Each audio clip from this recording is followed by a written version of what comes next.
The Edmonton Oilers had a golf tournament yesterday, and obviously this is a lot of the city reporters' first time talking with the players about Mike Babcock. Mm-hmm. And from what we've heard, Zach Hyman was chief among the people saying, we got to hire this guy.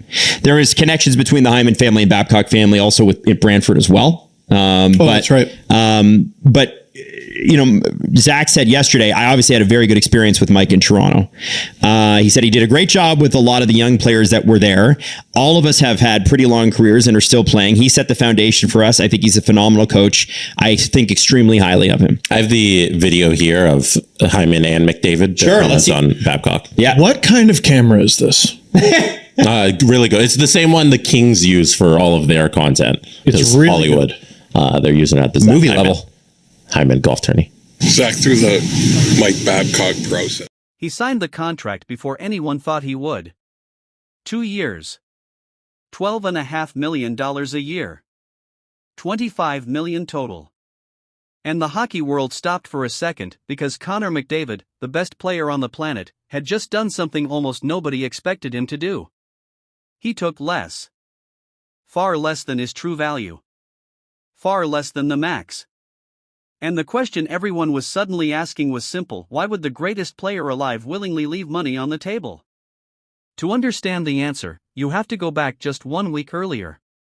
Kirill Kaprizov, one of the most electric wingers in the league, had just signed a deal that shook the entire NHL. 8 years, $17 million a year.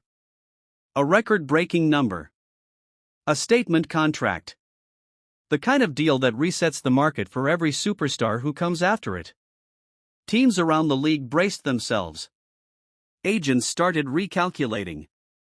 And in Edmonton, all eyes turned to one man, the captain, the face of the franchise, the player who had already given the Oilers 3 trips deep into the postseason without the one thing that mattered most: a championship. Everyone expected McDavid to leverage that Kaprizov number. Everyone expected him to ask for more, to match it, maybe even beat it. Instead, he did the opposite. He sat down with Edmonton's front office and signed for 2 years. Team-friendly. Below market value. A decision that, on the surface, looked almost irrational for a player at the absolute peak of his powers. But dig one layer deeper, and it starts to look like the most calculated move of his entire career. Because 2 years isn't a retirement plan. 2 years is a window. A short one. And short windows only make sense when you truly believe, that the pieces around you are about to come together. McDavid wasn't taking a discount. He was making a bet.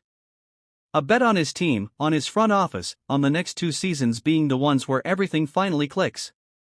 He was telling Edmonton, without saying it out loud, get me a cup in the next 2 years, or watch me walk when this is over. That's not loyalty. That's an ultimatum wrapped in ink. And that pressure, the ticking clock, landed on a season where McDavid was already doing something historic. Because while the contract news was unfolding, McDavid was quietly assembling one of the greatest offensive seasons in modern NHL history. By the time the regular season wrapped, the numbers were almost unbelievable. We have analyzed the data, 138 and we are ready to points. perform. Efficiency is at 90 assists, 100%. the most the in game the will entire never be league. the same. This is the future of the 48 sport. goals, third best Thank in the you. NHL. He didn't just lead the league in scoring. He dominated it. Every night, every building, every opposing coach drawing up a game plan specifically designed to slow down one man and failing over and over again. Think about what that means for a player already regarded as the best of his generation. He wasn't coasting on reputation. He was still climbing. 29 years old, deep into his career, carrying the weight of back-to-back heartbreaking runs to the Stanley Cup final, and instead of slowing down, he accelerated. He turned frustration into fuel. Every failed championship attempt seemed to sharpen him instead of breaking him. And that's the part that should terrify the rest of the league. A motivated Connor McDavid, on a short-term deal, with everything to prove, is arguably the most dangerous version of Connor McDavid there has ever been. But greatness always comes with a price. And this postseason, that price had a name. His ankle.it started quietly. A tweak here. A missed practice there. Nothing that made headlines at first. Just whispers. Just concern. And then, as Edmonton's playoff series against the Anaheim Ducks intensified, those whispers turned into something much louder. Picture the scene. Round 1. A series that was supposed to be a formality for a team with McDavid on it turns into a dogfight. Game 3, a brutal 7-4 loss. McDavid still finds a way to contribute, still finds the back of the net on the power play, still fights through contact, still logs hits like a player twice his size. But something is off. You can see it in the way he moves. In the way he favors one side. In the way the cameras keep cutting to his skates instead of his stick. Game 4, an overtime heartbreaker. 4-3. McDavid sets up 2 more points, but Edmonton falls again. The Ducks, a team nobody gave a chance, are suddenly 1 win away from a stunning upset. And now the tension around McDavid's health becomes impossible to ignore. Then comes the moment that had every Oilers fan holding their breath. Reports start circulating an undisclosed injury.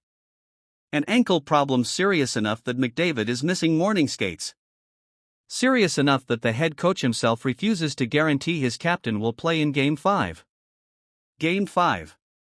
Elimination hanging in the balance for a team that was supposed to be a cup contender, and suddenly, the single most important player in the sport is a game-time decision.